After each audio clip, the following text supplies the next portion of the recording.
जगद्गुरु तुकोबाला वर्णन करतात, माझ्या मनाला गोचा, माझ्या मनाला चाळा लागावा, आवड निर्माण व्हावी, छंद लागावा. का असेल आवड तर मिळेल.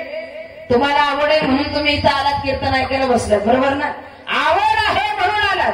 एखादा माणूस कीर्तन ऐकायला निघाला, रस्त्यामध्ये जर त्याला दुसरा भेटला तर भेटणारा विचारतो. आता गावागावाची पद्धत वेगळी आहे बरं का. तुमच्या भागातली भाषा वेगळी, आमच्या पंढरपूरची भाषा वेगळी, पुण्यातली भाषा वेगळी, शहरातली भाषा, प्रत्येक गावागावाचा फरक आहे.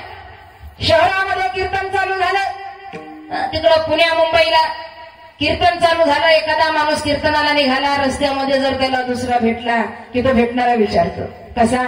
तिकडची लोक म्हणजे जरा कशी स्टँडर्ड, शुद्ध, सुशिक्षित, थोडस नाकात. एखादा भेटला की म्हणणार कुठेही चालणार तर आपण. पुढचा सांगतो कीर्तन ऐकायला निघालोय, देवाचं नाव ऐकावं, चला आपणही, पुण्य लागतं म्हणे. हे झालं कुठं? शहराकडं. आता आपल्या गावाकडे जर कीर्तन चालू झालं, इकडं गावाकडे कीर्तन चालू झालं, एखादा कीर्तन ऐकायला निघाला, रस्त्यामध्ये जर त्याला दुसरा भेटला की तो भेटणारा विचारतो कसा. कुठेही चालणार तर आपण, असं नाही. मग आमचा कसा विचारणार? खांद्यावर भंगडा, हातात काठी, पुन्हा गडी निघाला, रस्त्याने भेटला की भेटणारा विचारतो कुठं चालणार? असं नाही, कुठेही चालणार तर आपण. आमचं कसं, कुठं चालणार त्यानं विचारलं. आता पुढच्याला नीट सांगा ना, कीर्तन ऐकायला चाललोय, पुढच्याचा रिप्लाय. यानं विचारलं कुठं चाललं, पुढचं काय सांगतो? कीर्तन फिरतान हाय वाटतं एवढा पुढं. कीर्तन, पुढच्याचं उत्तर काय? कीर्तन फिरतान हाय वाटतं एवढा पुढं. चाललंय का हे टाइमपास? टाइमपास. प्रत्येकाला आडनाव आहे, तुम्हाला आडनाव आहे, मला आडनाव आहे, कीर्तनाला पण आडनाव आहे. कीर्तन फिरतान, कीर्तनाचं आडनाव आहे. प्रत्येकाला आडनाव आहे. कीर्तन फिरतान, टाळ बीळ, मंदिर गिंदीर, काकडा खेकडा. एका गावात आम्ही कीर्तनाला गेलो, सोफ्यावर बसलो, गावातला कार्यकर्ता आला, जय हरी. म्हणलं जय हरी. टेन्शन घेऊ नका, म्हणलं नाही घेत. विचार करू नका, म्हणलं अजिबात नाही. पण का? म्हणलं अजिबात टेन्शन घ्यायचं नाही. म्हणलं का? आपल्या गावात सगळं आहे. म्हणलं बरं, काय काय आहे? म्हणलं सगळं आहे. म्हणलं काय काय आहे? टाळकरी आहे, माळकरी आहे, विनेकरी आहे, लाइटिंग फायटिंगची समधी अवस्था आहे. म्हणलं बाबा लाइटिंग पाहिजे, फायटिंग नको, आम्ही कमजोर माणसे.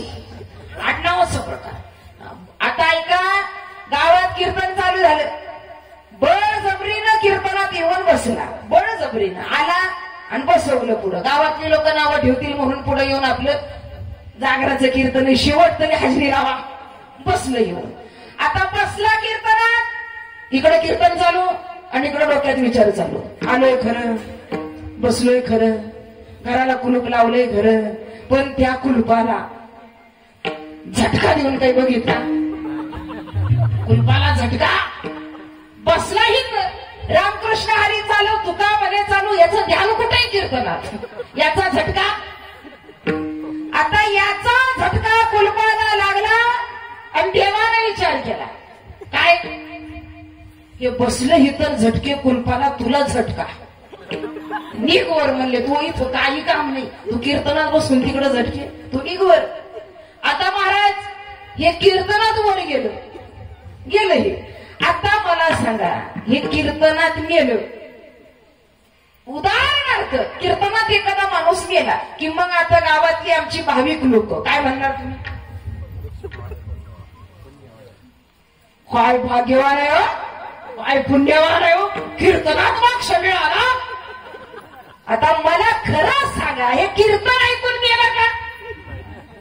ती कीर्तन ऐकून मेलंच नाही ना, ते मेलं कोलपाला भेट गेली होती, पण ते मेलं कुठं? इथं गेलं. नीट आहे का? ते मेलं इथं, आणि इथं मेल्यामुळं गंमत काय झाली? मोक्ष प्राप्त झाला. एवढं महत्व या कीर्तनाच्या जागेचं आहे, लक्षात घ्या.